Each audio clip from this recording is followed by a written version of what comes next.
नमस्कार, केबी न्यूज़ देख रहे हैं आप। केबी न्यूज़ खबर आपकी में आपका स्वागत है। खबर आजकल में हम आपको आज खबर दिखाएंगे कोटद्वार भाबर के मालन पुल के पास क्या कुछ चल रहा है, क्या क्या गतिविधियां हैं कोटद्वार भाबर में। बहुत दिनों बाद आज आपसे मुलाकात हो रही है, तो कुछ ऐसी खबर थी नहीं।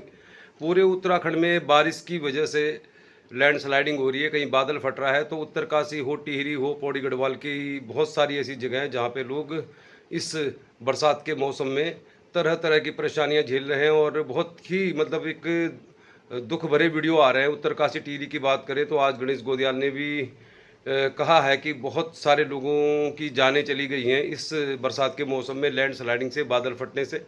और सरकार के पास हमेशा मौका होता है कि बरसात के समय उत्तरकाशी टिहरी या पहाड़ी क्षेत्रों में बहुत तरह की घटनाएं होती हैं, लेकिन इसको लेकर ऐसा लगता है आज भी कि उस तरह की योजना नहीं बनाई जाती है। और आनन फानन में यही कहा जाता है कि भाई अधिकारियों को निर्देश दे दिए गए हैं। आज भी खबर आई है कि मुख्यमंत्री धामी ने सारे अधिकारियों को निर्देश दिए हैं कि अक्टूबर तक सारे मार्ग खुल जाने चाहिए। यात्रा रूट पे भी तरह तरह की घटनाएं हो रही है। तो उत्तराखंड में जो बारिश है, आफत की बारिश है।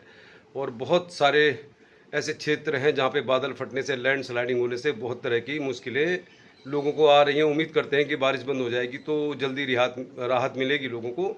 कोटद्वार में ऐसा नहीं है। कोटद्वार में बहुत लंबे समय से बारिश नहीं हो रही है, बहुत कम बारिश हो रही है। और कोटद्वार भाबर के लोग विशेष तौर पर गर्मी उमस से काफ़ी परेशान है। हालांकि आज सुबह से थोड़ी थोड़ी बारिश हो रही, थोड़ी थोड़ी राहत मिली है, लेकिन रुक रुक कर हो रही है कोटद्वार में बारिश। और कोटद्वार में जितने भी काम हैं वो भी बहुत ही रुक रुक कर हो रहे हैं। चाहे मालन पुल की बात करें आप, तो मालन पुल में जो काम हो रहा है उसको लेकर आप कह सकते हैं कि भाई स्लैब को लिफ्ट किया जा रहा है, लिफ्ट किया जा रहा है, लिफ्ट किया जा रहा है। इस मालन पुल में कम से कम 11 स्लैब हैं और अभी तक काम शुरू होने के बाद मुश्किल से 3 स्लैब को खाली लिफ्ट किया गया है। इन स्लैब को शिफ्ट भी किया जाना है, फिर वेल फाउंडेशन से पिलर को रिपेयर भी किया जाना है। तो सबसे बड़ा सवाल, लाख टके का सवाल, क्या 31 दिसंबर तक पुल आवागमन के लिए शुरू हो जाएगा जैसे सरकार ने दावा किया है और वादा किया है। देश की राजनीति की बात करें तो अनुराग ठाकुर जो सांसद है हिमाचल से बीजेपी के, उन्होंने एक बयान दिया राहुल गांधी को लेकर। और ये नेशनल मीडिया का एक मुद्दा है, लेकिन ये जो नेशनल मीडिया में छाया हुआ मुद्दा है जाति का, ये कोटद्वार की राजनीति में भी बहुत बड़ा मुद्दा है। ओलंपिक में शूटिंग में भारत की बहुत अच्छी पोजीशन है। मतलब भारत को जो 3 मेडल अब तक मिले हैं ब्रॉन्ज, सब शूटिंग में मिले हैं। शूटिंग में क्या होता है कि अंतिम राउंड में, फाइनल राउंड में 8 जो प्रतिभागी हैं उनको मौका मिलता है। और 10-10 शूट करने के बाद फिर ये फैसला होता है कि कौन सा खिलाड़ी किस नंबर पे है। और उसके बाद 2 शूट और मिलते हैं और उसके बाद एलिमिनेशन शुरू हो जाता है, यानी कि खिलाड़ियों का बाहर जाने का सिलसिला शुरू हो जाता है। शूटिंग में भारत की टीम बहुत अच्छा कर रही है। मनु भाकर ने 2 ब्रॉन्ज मेडल दिलाए हैं, एक और ब्रॉन्ज मेडल मिला है भारत को। लेकिन आज हम ओलंपिक की बात ज़्यादा नहीं करेंगे। ओलंपिक में सबसे बड़ी जो दावेदार थे हमारी नज़र में, बैडमिंटन में डबल्स में सात्विक राज और चिराग शेट्टी, जिनसे गोल्ड मेडल की उम्मीद थी, वो कल बाहर हो गए। यानी एक छोटी सी गलती और बाहर हो जा रहे खिलाड़ी। कोटद्वार की राजनीति में भी ऐसा ही कुछ होने वाला है, यानी कि यहाँ पे एलिमिनेशन शुरू हो गया है। कौन खिलाड़ी टिका रहेगा, कौन बाहर होगा, इस पर हमारी खास नज़र है। इस खबर पर ही हम फोकस कर रहे हैं। और इसीलिए हम कह रहे हैं कि जो जातिगत जनगणना की बात हो रही है, ओलंपिक में शूटिंग में जो बाहर हो रहे कंटेस्टेंट उनकी बात हो रही है, तो ये सब कुछ कोटद्वार से भी मिलता जुलता है। फिलहाल हम उम्मीद कर रहे हैं कि ओलंपिक में भारत को विनेश फोगाट से उम्मीद है, लक्ष्य सेन भी मेडल जीतेंगे, नीरज चोपड़ा भी मेडल जीतेंगे। और भी बहुत सारे जो खिलाड़ी हैं मेडल जीत सकते हैं। और ओलंपिक हॉकी में भी भारत को मेडल मिल सकता है। उम्मीद करते हैं, भारतीय खिलाड़ी बहुत अच्छा खेल रहे हैं। जरा जरा सी चूक से बहुत सारे मेडल हाथ से निकल गए। और अर्जुन बबूटा एक ऐसे शूटर थे जो गोल्ड और सिल्वर की दौड़ में थे, लेकिन एक निशाना उन्होंने 10 से कम मारा और वो बाहर हो गए मेडल की दौड़ से, क्योंकि बहुत करीबी ये मामला होता है शूटिंग का। इसके अलावा रमिता जिंदल एक ऐसी खिलाड़ी थी जो निश्चित तौर पर पदक की दावेदार थी, उन्होंने भी एक निशाना गलत मारा और वो दौड़ से बाहर हो गई। राजनीति में भी ऐसा बहुत कुछ हो सकता है। कोटद्वार में आगामी निकाय के चुनाव को लेकर बहुत सारी खबरें आ रही है, उस पर हमारी खास नज़र रहेगी। तो केबी न्यूज़ देख रहे हैं आप। ओलंपिक में भारत बेहतर करेगा ऐसे में उम्मीद है। आज भारत श्रीलंका के बीच वनडे का भी आगाज़ हो रहा, पहला मैच आज खेला जाएगा। कोटद्वार में मौसम आज थोड़ा रुक रुक के बारिश हो रही, तो थोड़ी सी राहत है। चलिए फिर अब बात करते हैं उत्तराखंड की निकाय चुनाव की। उत्तराखंड में मंगलौर और बद्रीनाथ की सीट हारने के बाद से थोड़ा सा राजनीतिक दबाव देखा जा रहा है। बहुत तरह की गतिविधियां देखी जा रही। धन सिंह रावत हों या मदन कौशिक जो हरिद्वार के सांसद हैं, विधायक हैं, कुछ ऐसी खबरें आ रही है कि पुष्कर सिंह धामी की जो स्थिति है उसको लेकर कुछ न कुछ राजनीतिक खबरें आती रहती हैं। 2 सीटें हारने के बाद अब इस तरह की स्थिति है कि कोटद्वार के निकाय चुनाव की सीट भी काफ़ी महत्वपूर्ण हो गई है। यानी कि अब पुष्कर सिंह धामी जो मुख्यमंत्री हैं सूबे के, और अब सबको ये मालूम है कि प्रधानमंत्री नरेंद्र मोदी के नाम पर ही वोट नहीं मिलेगा। 2 विधानसभा सीट हारने के बाद कोटद्वार में भी राजनीतिक समीकरण बदल गया है, और ये समीकरण ठीक उस तरह का ही है जिस तरह केंद्र का मुद्दा है कि जातिगत जनगणना होनी चाहिए। हॉकी के मैदान से बहुत अच्छी खबर आई है। भारत ने 1972 के बाद यानी कि 52 साल के बाद ओलंपिक खेलों में ऑस्ट्रेलिया को हराया। आज भारत ने 3-2 से ऑस्ट्रेलिया को पराजित कर दिया, और निश्चित तौर पर यह भारत की बहुत बड़ी जीत है। ओलंपिक के इतिहास में 1972 में भारत ने हॉकी में हराया था ऑस्ट्रेलिया को, उसके बाद से आज तक हरा नहीं पाई थी, लेकिन आज हरमनप्रीत के 3 गोलों की बदौलत भारत ने जीत दर्ज की। सारे हॉकी प्रेमियों को, खेल प्रेमियों को बधाई। भारत की टीम क्वार्टर फाइनल में है, लेकिन अब फैसला होगा कि भारत की टीम क्वार्टर फाइनल में किसके साथ खेलेगी। इसके अलावा तीरंदाजी में भी भारत की जो मिक्स्ड डबल जोड़ी है वो अंकिता और धीरज की सेमीफाइनल में पहुंच गई है। तो तीरंदाजी जब से शुरू हुई है तब से पहला मौका है कि जब भारत की टीम सेमीफाइनल में पहुंची है, यानी पदक से एक कदम दूर। पेरिस ओलंपिक में आज लक्ष्य सेन का भी मैच होना है, जो बहुत बड़ा मुकाबला है, और ये मुकाबला शाम को खेला जाना है, यानी थोड़ी देर बाद खेला जाना है। चलिए, फिर कोटद्वार निकाय चुनाव को लेकर भी सरगर्मियां शुरू हैं। मतलब अंदर खाने कुछ न कुछ लोग जो है वो अपनी तैयारी कर रहे हैं। जैसा हमने आपको अपने पहले कई वीडियो में बता दिया है कि कोटद्वार में बीजेपी से जो दावेदार हैं 4 मुख्य तौर पर, जिनमें बीजेपी के जिलाध्यक्ष वीरेंद्र रावत हैं, राजगौरव नोडियाल जो काफ़ी समय से संगठन से जुड़े हुए हैं, सुमन कोटनाला जो बहुत लंबे समय से तैयारी कर रहे हैं, और इसके अलावा जिस तरह की खबरें इस समय चर्चा में हैं तो पूर्व विधायक शैलेंद्र रावत को भी मौका मिल सकता है मेयर के चुनाव में। और यही सबसे बड़ी ब्रेकिंग न्यूज़ है कि कौन एलिमिनेट हो जाएगा और कौन अंदर आ जाएगा, इसको लेकर कह नहीं सकते। कांग्रेस पार्टी की बात करें तो कांग्रेस में वैसे मुख्य तौर पे 2 ही महिलाएं जिनको दावेदार माना जा रहा है, रंजना रावत और गीता नेगी। और कब वाइल्ड कार्ड एंट्री हो जाए, वाइल्ड कार्ड एंट्री भी एक गेम में होता है कि जो टीम, जो देश खेल को आयोजित करता है तो उस देश के खिलाड़ियों को किसी भी टूर्नामेंट में क्वालिफाई नहीं करना पड़ता, उनको वाइल्ड कार्ड एंट्री मिल जाती है। तो क्या कोटद्वार की राजनीति में इस तरह का बदलाव आएगा? क्या 2 विधानसभा चुनाव की सीटें हारने के बाद अब कोटद्वार में जो समीकरण है तो उसमें वीरेंद्र रावत आगे चल रहे थे? जैसा मैं कह रहा था, केंद्र में भी जातिगत जनगणना की बात चल रही, तो कोटद्वार में भी जो टिकट वितरण होना है उसमें जातिगत समीकरण एक बहुत बड़ा मुद्दा है। और जातिगत समीकरण के हिसाब से वीरेंद्र रावत और शैलेंद्र रावत 2 एक ऐसे उम्मीदवार नज़र आ रहे हैं जिनको मौका मिल सकता है। तो पूर्व में ऐसा कहा जा रहा था कि शैलेंद्र रावत तो विधायक के चुनाव की तैयारी कर रहे हैं, लेकिन अब ऐसी खबरें आ रही हैं जिस तरह से 2 सीटें विधानसभा की हार चुकी है सरकार, तो अब हर सीट पर, हर निकाय की सीट पर सरकार की नज़र है और सरकार जीतने वाले कैंडिडेट को ही टिकट देगी। तो क्या कोटद्वार में कुछ समय पहले बीजेपी में शामिल हुए पूर्व विधायक शैलेंद्र रावत को क्या आजमाया जा सकता है? क्या टिकट मिल सकता है? यानी कि कौन एलिमिनेट होगा, कौन अंदर रहेगा, यही खबर है। ओलंपिक में भी यही चल रहा है, कोई एलिमिनेट हो जा रहा है, कोई मेन स्ट्रीम में आ जा रहा है। तो कोटद्वार की राजनीति में भी ब्रेकिंग न्यूज़ यही है कि भाई जिस तरह के समीकरण है, जिस तरह की परिस्थितियाँ हैं, तो सरकार के लिए निकाय चुनाव की एक एक सीट महत्वपूर्ण है। और पुष्कर सिंह धामी से मदन कौशिक मिले हैं, धन सिंह रावत भी मिले हैं, तो उत्तराखंड की राजनीति में भी हलचल है। केदारनाथ की यात्रा निकाल रहे हैं करण महाराज जो कांग्रेस पार्टी के अध्यक्ष हैं, विपक्ष के नेता हैं, और इस यात्रा से भी थोड़ा सरकार मुश्किल में है, क्योंकि दिल्ली में जिस तरह से केदारनाथ मंदिर की तर्ज पर मंदिर बन रहा है और उसके शिला पूजन में धामी जी पहुंचे थे, तो बहुत सारी राजनीतिक परिस्थितियां बदल गई हैं।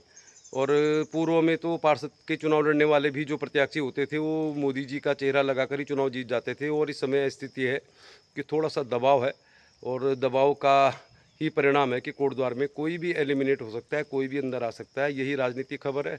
मालनपुल में काम बड़ा धीमे चल रहा है, कंडी मार्ग कभी बंद रहता है, कभी खुला रहता है। कोटद्वार दुगड्डा मार्ग हो, मालन और रामणी पुलिंडा वाला मार्ग हो, यमकेश्वर, बहुत जगह मुश्किलें हैं। और साफ तौर पर ये देखा जा सकता है कि सरकार ने बरसात के समय होने वाली मुश्किलों के लिए तैयारियां पुख्ता नहीं की थी, और सिर्फ आदेश देने से ही काम नहीं होता है, क्योंकि अधिकारी भी तभी काम करते हैं जब उनके पास पूरी प्लानिंग हो, पूरी योजना हो। तो खबर आजकल में अब आपको दिखाते हैं कोटद्वार भाबर में मालनपुल के पास कैसी है हलचल, कैसी है रौनक। कोटद्वार भाबर में एक और अच्छी खबर खेल से आई है। खेल का ही मौसम चल रहा है, ओलंपिक चल रहे हैं। आज लक्ष्य सेन का मुकाबला होना है क्वार्टर फाइनल। उम्मीद करते हैं कि वो सेमीफाइनल में पहुंचेंगे, क्योंकि बैडमिंटन में एकमात्र उम्मीद अब लक्ष्य सेन है। सिंधु अपना मुकाबला हार चुके हैं अंतिम 16 में, और सबसे जो बड़े दावेदार थे गोल्ड के, सात्विक राज और चिराग शेट्टी, वो भी एक सेट जीतने के बाद हार गए। तो अब लक्ष्य सेन पर नज़र है। और उम्मीद करते हैं कि ओलंपिक में भारत बहुत बेहतर करेगा। चलिए अब आपको दिखाते हैं खबर कोटद्वार भाबर की, और एक खिलाड़ी की भी खबर आपको दिखाएंगे जो कोटद्वार भाबर वार्ड नंबर 31 पदमपुर मोटरहाट की है, फुटबॉल की खिलाड़ी है, उत्तराखंड को रिप्रेजेंट कर रही है, तो वो भी दिखाते हैं आपको। चलिए फिर, खेलों का टैलेंट कोटद्वार में कम नहीं है, स्पोर्ट्स का भी कल्चर है। फुटबॉल कोटद्वार में बहुत पॉपुलर है और कोटद्वार भाबर वार्ड नंबर 31 पदमपुर मोटरहाट की जो फुटबॉल खिलाड़ी है रिया खत्री, इस समय उत्तराखंड की टीम से खेल रही है और उत्तराखंड की टीम में इनका चयन हुआ है। तो अब कर्नाटक में उत्तराखंड को रिप्रेजेंट कर रही है रिया खत्री, जो एक होनहार।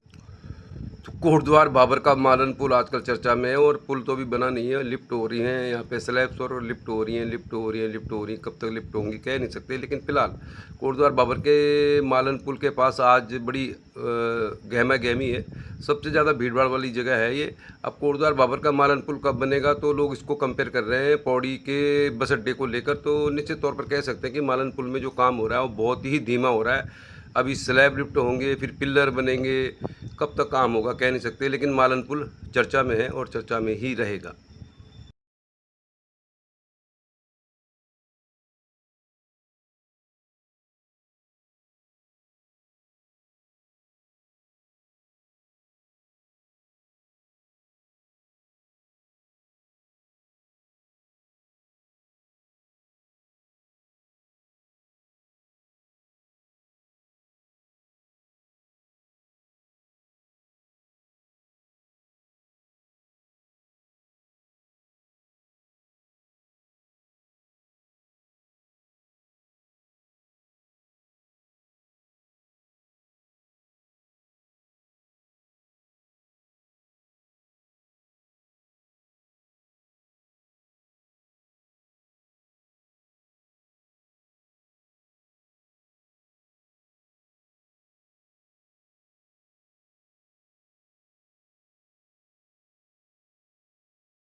चलिए फिर, कोटद्वार भाबर की एक ऐसी जगह जहाँ अक्सर भीड़ भाड़ रहती है, लोग आते जाते, वो हमने आपको दिखा दी, सब्जी मंडी और मालन पुल। काम तो बहुत धीरे चल रहा है। इसके अलावा एकमात्र मैदान है खेल का ये कोटद्वार भाबर में, इंटर कॉलेज मोटरहाट का खेल मैदान, जहाँ पे खेलने वालों की संख्या बहुत ज़्यादा है। हालांकि ट्रेनिंग की यहाँ पे कोई सुविधा नहीं है, लेकिन शाम के वक्त अक्सर यहाँ पे भीड़ भाड़ रहती है। तो देखिए, गुलजार आते हैं आपको। इस समय हम इंटर कॉलेज मोटरहाट के ही खेल मैदान से आपको दिखा रहे हैं। तो यहाँ पर बहुत सारे स्पोर्ट्समैन हैं जो फिटनेस और खेल में लगे रहते हैं। तो अच्छा है, मतलब ग्राउंड ये गुलजार है, और यहाँ पर एथलीट है, कुछ लंबी रेस के धावक हैं, कुछ हॉकी के खिलाड़ी हैं। तो दिखा रहे हैं आपको आज शाम कैसा दिखता है। और अनुज नेगी मैराथन के बेहतरीन धावक हैं, हालांकि इस बार चूक गए, सेकंड आए। तो अच्छे धावक हैं जो आपको ये येलो रंग की जर्सी में दिखाई दे रहे हैं। अब आपको मिलाते हैं हॉकी खिलाड़ियों से। ये हॉकी के खिलाड़ी हैं और ये बहुत अच्छा प्रशिक्षण इनको दिया जा रहा है, और ये बच्चे लगभग 3 बजे आ जाते हैं यहाँ पे। देखिए काफ़ी स्ट्रेंथ है और अच्छा है। यहाँ पे तेजन पटवाल है, तेजेंद्र रावत बेहतरीन कोच है, बेहतरीन, बहुत अच्छी ट्रेनिंग दी जा रही है। देखिए आप, बच्चे प्रॉपरली उनकी बातों को सुन रहे हैं, इंस्ट्रक्शन को ध्यान से सुन रहे हैं। तो आज हम आपको दिखा रहे हैं भाबर आजकल, और ये देखिए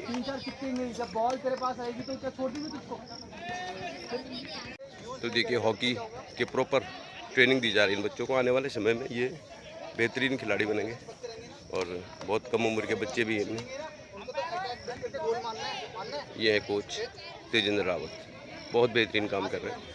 हॉकी का अच्छा यहाँ पे ट्रेनिंग किया जा रहा है। बाकी खेलों की तो ट्रेनिंग नहीं है, लेकिन हॉकी के प्रॉपर कोच हैं यहाँ पे, और ये ट्रेनिंग दे रहे हैं। कोटद्वार में सबसे पॉपुलर स्पोर्ट्स दूसरे नंबर पर अगर आप कहेंगे तो फुटबॉल ही है। फुटबॉल खेलने वालों की संख्या भी यहाँ काफ़ी है, और इस ग्राउंड में तो खैर हर उम्र के युवा हों, बच्चे हों, सब फुटबॉल खेलते हैं। ग्राउंड बहुत छोटा है यहाँ पे, मतलब उस हिसाब से जिस हिसाब से यहाँ पे ट्रेनिंग करने आते हैं। तो कोटद्वार भाबर आजकल में दिखा रहे हैं कोटद्वार भाबर की सबसे भीड़ भाड़ यानी गुलजार जगह जो है वो है मालन पुल के पास इंटर कॉलेज मोटरहाट, और यहाँ पे हमेशा ही लगभग यही सीन रहता है। और इंडिया ने वर्ल्ड कप जीता है तो क्रिकेट का भी क्रेज़ है, क्रिकेट भी खेलते हैं बच्चे सुबह। तो एक ही मैदान है जिसमें 2 जगह फुटबॉल खेल रहे हैं बच्चे कुछ छोर पे, एक ही हमारे ठीक सामने। और बढ़िया है लेकिन ज़्यादा दूर नहीं गया शॉट। चलिए फिर अब चलते हैं ग्राउंड से। फिलहाल आप देखिए बच्चों की ट्रेनिंग जारी है, एथलीट भी प्रॉपरली अपना यहाँ पे बहुत शानदार मतलब स्किल भी है बच्चों में, बहुत टैलेंट है, स्पोर्ट्स का कल्चर भी है, लेकिन ट्रेनिंग नहीं है, खुद ही ट्रेनिंग कर रहे हैं। अच्छा है। खबर बिंदास देखने के लिए देखते रहिए KB न्यूज़, खबर आपकी।